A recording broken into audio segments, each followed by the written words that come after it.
Hi folks, welcome back to the Horde. So let's see, somewhere around a quarter to 11, 26.6 degrees centigrade, 66% relative humidity. Welcome to June 13th. It is Saturday, 72.8 if you're looking at Fahrenheit. And once again, my batteries aren't fully charged, so the low E glass is really doing a heck of a job. I mentioned I got quite a bit cooking this weekend, but I just wanted to take a few moments to introduce you guys to the next project. You guys know I like having a few projects running in parallel. That way I don't get stalled, right? It's easy to get stalled on a project if you're waiting for parts to come in, or you're just kind of a little clueless on what you're going to do next, and you got to think about it for a little while. So I like having things run in parallel. Quite honestly, I really like three projects kind of moving in parallel, because that gives me the most flexibility when it comes to what am I working on today, what parts do I need to order, multiple things to think about to keep my attention deficit disorder brain moving. Anyway, what I have here and what will be the next project is this Kawasaki. I know it doesn't say Honda on it because it's a Kawasaki, but this is next. Why? It's been in the Horde forever, for quite a while now, and I just kind of, want to get it running or gone or whatever. I'm not sure what year it is. I've had it for quite a long time. There used to be a flea market, in Fishkill, New York, and that's where it came from. Yeah, the engine is free. Sounds like it's got plenty of compression. Still has some brakes there. Beehive hanging from the clutch. Doesn't have much clutch. Yeah, I'm not quite sure what year this rig is. One of you guys could probably tell me. That's what it looks like from the front. It's a Mojave 4-valve. Oh God. To be honest, I'm not even sure if it's a 250 or a 350, a 250 or a 300. I could probably do some research, start looking at pictures of what folks have posted and so forth. I remember I paid $450 for this rig.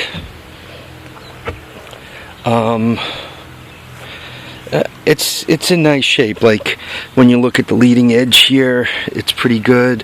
The front doesn't look smashed up. That leading edge looks pretty good. It does have some brakes, plastic. It looks like, particularly the front plastic, they had it off and didn't necessarily put everything back on that it should have on it. Like this bolt is missing. That bolt, that whole bracket is missing. This is kind of a first look over. Last time I checked the radiator, it did have coolant in it. Yeah, there's I'm sure from sitting out here, it's probably sprouted a few mice. The front tires, yeah, partly put on. A kid was at a flea market with his family, and I got it from him. Once again, I paid $450 for it. I kept it inside until I brought it out here and put the tarp on it, but you guys could see most of it looks like it's in pretty decent shape. Normally when you have a rat that sits around like this for a while, The problems you run into, yeah, they're the front tires. The back tires are downstairs somewhere. The problem you run into is carburation. Well, you know, gas tank full of basically sewage and carburation issues. And I got some ideas to get around that. Ignition issues. I have some ideas. I'm going to try my ignition hack on it. I think in the day they were putting, Kawasaki was using heat seats, right? Oh, shoot. Here's the receipt for it that got wet from sitting around. Sorry about the wind, guys.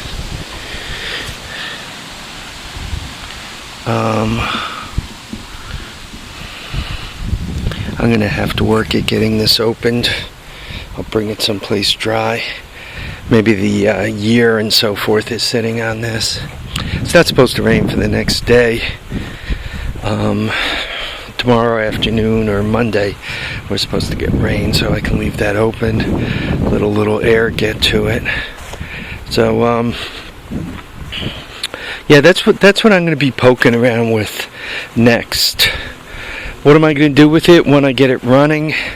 If it runs really well, really reliable, that'll probably be one of the bikes that gets transferred out to Pennsylvania, to the to my son's place, the second family homestead. Assuming it's reliable, because he's not all that great at fixing stuff.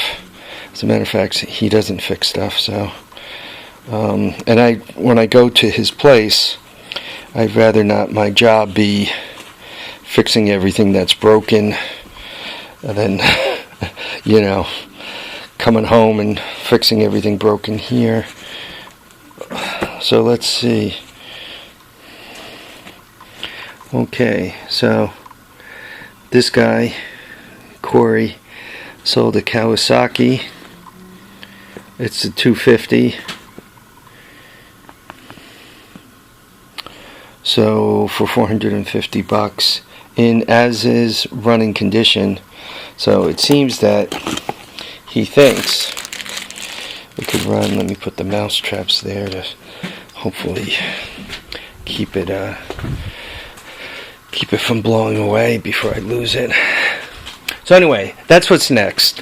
I'm going to use some of my techniques of making anything run, and to that end, I don't know if you guys are going to see this box being used, or the other hack.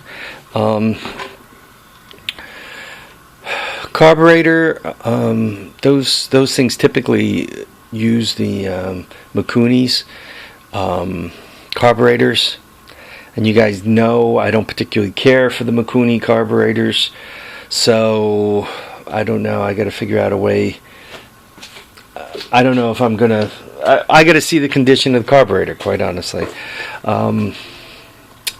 If I take a look at the carburetor and it looks like it's in really, really nice shape, I'll probably rebuild it and keep it on there. If I take a look at the carburetor and I don't like it, it looks like it's going to be troublesome, I'll probably try to figure out a hack around it. So look forward to this over the next few days, getting running and so forth. I showed you guys the metal for the golf cart. Now that I kind of have a fairly solid plan for how I'm going to do the motor mounts, that should actually start picking up steam, and hopefully it's done over the next couple of weeks, right? And given, quite honestly, that the Mojave 250 there, this is probably known as a KSF250. Now it's just a matter of figuring out what year it is. Anyway, the KSF250 should not be that big a deal. In one day, you guys should see 4 tires on it, which gets it to be a roller. And then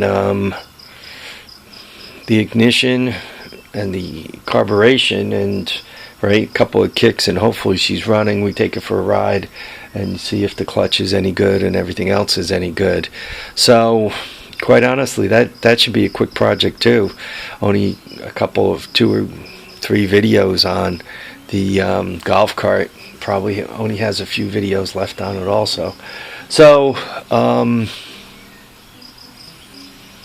even after those 2, I should have my eyes open for some other stuff I'm going to play with.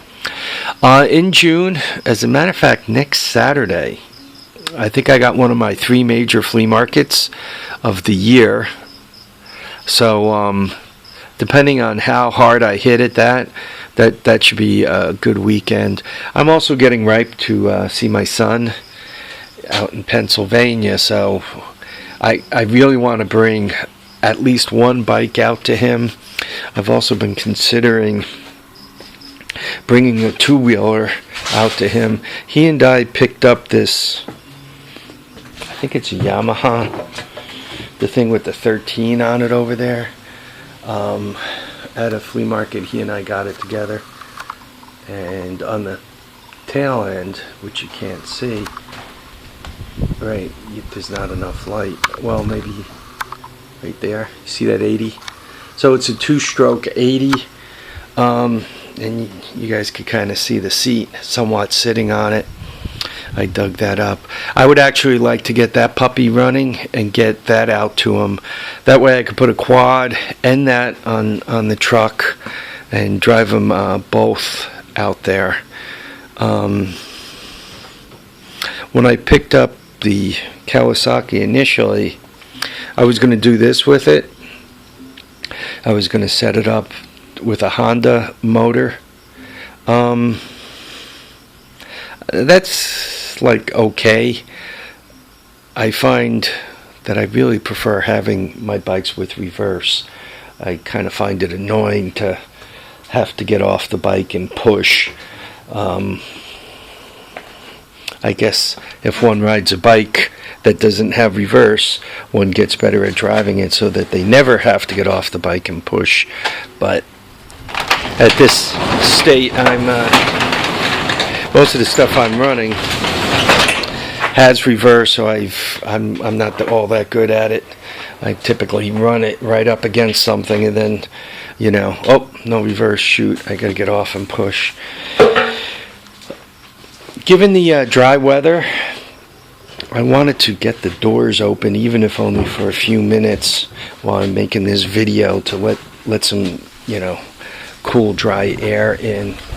And I think I've already knocked a couple of points off of that. I'm not positive. I don't remember what it was when we started. You guys, if you were paying attention, maybe you'll remember it. Okay, guys, I want to thank you all for watching and commenting and subscribing. All my loyal subscribers there, I really appreciate it. All my new subscribers, like you guys too. And even for you guys who watch and aren't subscribers, I'd love you to push the subscribe button, but even if you don't, continue to watch. And the comments, I read all comments. I try to respond to all comments. I prefer comments that are worded in more of a positive way than a negative way. There's a way of offering criticism, let's say, in a positive way, rather than say, boy, Harvey, you got a lot of stuff outside, keep in mind it may be deteriorating. That's kind of positive. Where if you say, boy, Harvey, you got a horde of crap, and it's rusting away at the moment, that's a little more of a negative way of saying stuff. Another quick comment. Occasionally, I'll notice a comment that's, and I tend to ignore these, but the old the old drunken comments. I do leave, I think I've only deleted one comment so far. So if you drunken comment, cool. But remember, I'm probably going to leave it up. So it's like kids when you shoot their Christmas picture when they're 10 years old and they deliberately cross their eyes, stick out their tongue, and look goofy. Well, if you did it when you're 10, but you were okay when you were 9 and you were okay when you were 11, not too bad. But if for every Christmas picture from when you're 8 until you're 18, you stick out your tongue, cross your eyes, and look goofy, when you're 30 and your mother gives you those Christmas pictures to share with your children, you kind of look like a disabled individual.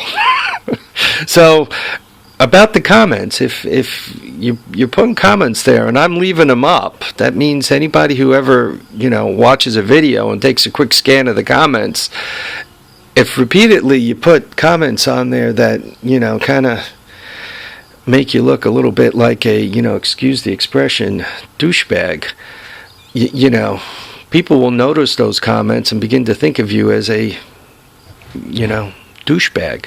So once again, sorry for using that phrase, but please, like the Christmas pictures, try not to look like a doofy individual. Folks, I want to thank you all for watching and commenting and subscribing. Remember to keep your feet down, keep your head up, and get out there and enjoy all your days. Bye now.